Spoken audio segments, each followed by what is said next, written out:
কেমন কাটছে সবার পুজো? তো আজকে ইন্ট্রো না দিয়ে প্রথমেই শুরু করছি। সবাইকে জানাচ্ছি পঞ্চমীর শুভ শুভেচ্ছা।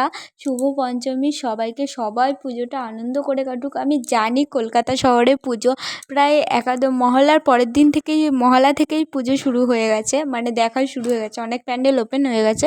তো এখনও আমাদের যাওয়া হয়নি, এখনও শ্বশুরবাড়িতেই আছি, যাব কালকে।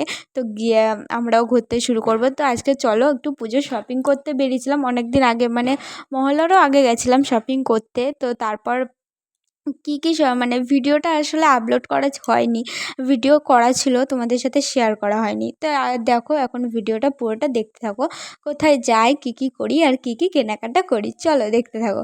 তো সর্বপ্রথমে চলে এসেছিলাম কলকাতা বাজারে। তো দেখছিলাম কী কী কালেকশান আছে, কিছু তেমন কিছু আর কি মনের মতন কিছু যদি পাই। বাট আমার নেওয়ার কী ইচ্ছা ছিল গাইজ বলো তো, যে থ্রি পিসগুলো এখন নতুন বেরিয়েছে, সেই থ্রি পিসগুলোরই নেওয়ার ইচ্ছা ছিল, ওগুলোই নিয়েছি, তোমাদের সাথে শেয়ার করব। বাট কলকাতা বাজারে খুব একটা ভালো পাইনি। এখানে বরমশাই একটু শার্ট দেখছিল, আর শার্ট তো নেয়নি, ও নিয়েছে একটা প্যান্ট নিয়েছে। বাট এদিকে শার্ট দেখছিল আর প্যান্ট দেখছিল। আর এই প্যান্টগুলো দেখেছো গাইজ? ঠিক আছে বাদ দাও। তো এখানে দেখো বরমাসের জন্য একটু কটা শার্ট দেখছিলাম, প্যান্ট দেখছিলাম। তো শার্ট কিছু পছন্দ হয়নি।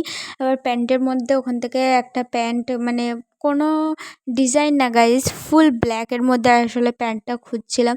এবার ছিল ওখানে, বাট আমরা ওখান থেকে নেইনি। এখানে দামটা অনেকটা বেশিই ছিল, তোমরা জানো গাইজ মলের কত হাই লেভেলের দাম থাকে। বাইরে যা দাম তার থেকে ডবল, সেম জিনিস কিন্তু মলে বেশি দাম। আসলে গাইস কী বলো তো, মলে মেন কথা বিশেষ করে আমি যে মলে ঢুকি জাস্ট ঘোরাফেরা করার জন্য, আর মাঝে মাঝে কিছু কিছু জিনিসের প্রতি অফার দেয়, সেই সব জিনিসই নেওয়ার জন্য। এছাড়া এক্সট্রা আমি মল থেকে কোনো শপিংই করি না। কারণ কেন বলো তো, বাইরে তুমি যে জিনিসটা নিয়ে দেখছো এতটা দাম, বাইরে যদি একটা জিনিসের 150 টাকা দাম হয় না, মলে সেটা গাইস 350 টাকা দাম। মানে আমি তাহলে এত এক্সট্রা দাম দিয়ে কেন মল থেকে কিনতে যাবো? তো এখানে দেখো একটু মলের মধ্যে, তাও আমরা ঘোরাফেরা করছিলাম যে কোনো নতুন যদি কালেকশান আছে তো নিয়ে থাকবো। তো এখানে বরমাসার জন্য একটা হুডি দেখছিলাম। তো আমি বলছিলাম এখন নেবে, এখন নিও না, পরে নেবে, এখানে কালী পুজো আসছে তখন একটা নিও, এখন আর নিতে হবে না। তো দেখো পাশে একটা আঙ্কেল ছিল, এবার ওনার না পায়ের সাথে আমার পাটা লেগে গেছিলো, ওই জন্য আর কি নমস্কার করছিলাম। তো এখানে 199 করে যেই হুডিগুলো, কোনগুলো বলো তো গাইস, মানে একটু গেঞ্জি গেঞ্জি, এখানে টি শার্টের মতন একটু ছিদ্র ছিদ্র করা, বেশ ভালো লাগে কিন্তু ওগুলো। মানে কিছুদিন আগে ট্রেন্ড ছিল, তো ওইগুলোই আর কি দেখছিলাম। তো দেখো আমরা কলকাতা বাজার থেকে বেরিয়ে যাচ্ছিলাম, পরে আমরা এখানে আমি আর ও মিলে কথা বলছিলাম যে মানে যে কিছু জিনিসেই ওল্ড কালেকশানগুলোই আছে, নিউ কালেকশান কিছু এখনও আসেনি, ওই জন্য আর কি কিছু পছন্দ হয়নি। এরপরে চলে গেছিলাম গাইজ বিশালে। মানে মেদিনীপুরে আর একটা অনেকগুলোই মল আছে, তার মধ্যে একটাতে গেছিলাম বিশালে। ওখানে দেখছিলাম যে কিছু কালেকশান এসেছে কি না ভালো। তো ওখানে গিয়ে দেখলামও সেম জিনিস। মেন কথা আমি না গাইজ থ্রি পিসগুলো খুঁজছিলাম। এবার মলের মধ্যে তো ওই থ্রি পিসগুলো তেমন আমি খুব একটা ভালো পাইনি। এবার যেই স্টাফগুলো থাকে ওদের কাছেও মানে জিজ্ঞাসা করছিলাম যে এই ধরনের থ্রি পিসগুলো কি আছে বা কিছু।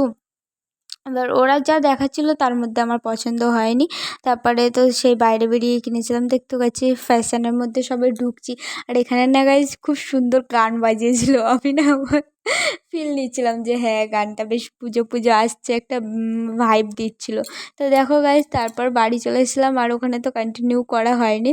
তো তোমাদের সাথে শেয়ার করব কী কী কিনেছিলাম আর কী কী কিনিনি, চলো দেখতে থাকো। এই যে এই থ্রি পিসটা কিনে নিয়েছিলাম গাইজ, কালারটা তো উফ এত দুর্দান্ত কালারটা, আমার বরমশাই পছন্দ করেছে, আর ওর পছন্দ সেরা গাইজ সেরা।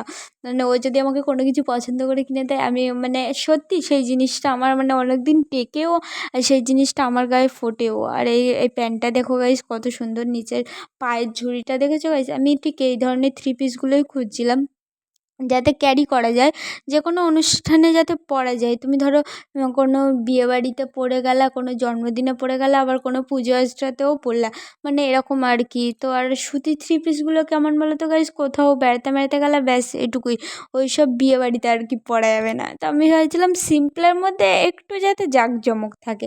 তো বরমশাই দেখছো এই প্যান্টটা নিয়ে নিয়েছিল, আর আগে পাশে যেই শাড়িটা আগে দেখালাম ওটা আর কি আমি নিয়েছিলাম মায়ের জন্য। আমার মা বলতে আমার মামুনি, শাশুড়ি পূর্ণিমা, তার জন্য নিয়েছিলাম সবুজ শাড়িটা। আর এই প্যান্টটা বলছিলাম না এক কালারের মধ্যে প্যান্ট নিয়েছে বরমশাই কিছু নেয়নি, এই প্যান্টটাই নিয়েছে শুধু।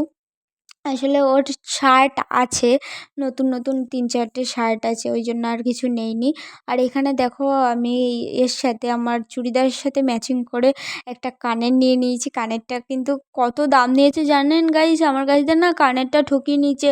মাত্র তোমার 40 টাকা, 40 টাকা 50 টাকায় নিক কানেরটা, আমার কাছ থেকে 100 টাকা নিয়ে। গাইস কী বলবো তোমাদের, এতক্ষণ ধরে জিনিসপত্রগুলো ঘাঁটছিলাম না, ওই জন্য আর কি এতটা দাম নিয়ে আমি ভাবছিলাম ঠিক আছে নিয়ে নিই, বাদ দাও যত নিয়েছে নিয়েছে।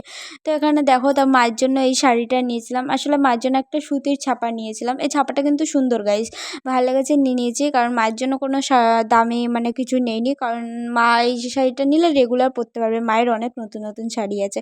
তো ভিডিওটা আর এই জুতোটা নিয়েছিলাম। ভিডিওটা এখানেই শেষ করছি, ভালো লাগলে লাইক কমেন্ট শেয়ার করে দিয়ে দেখা হবে একটা নতুন ব্লগে। ততক্ষণ ভালো থেকো, বাই।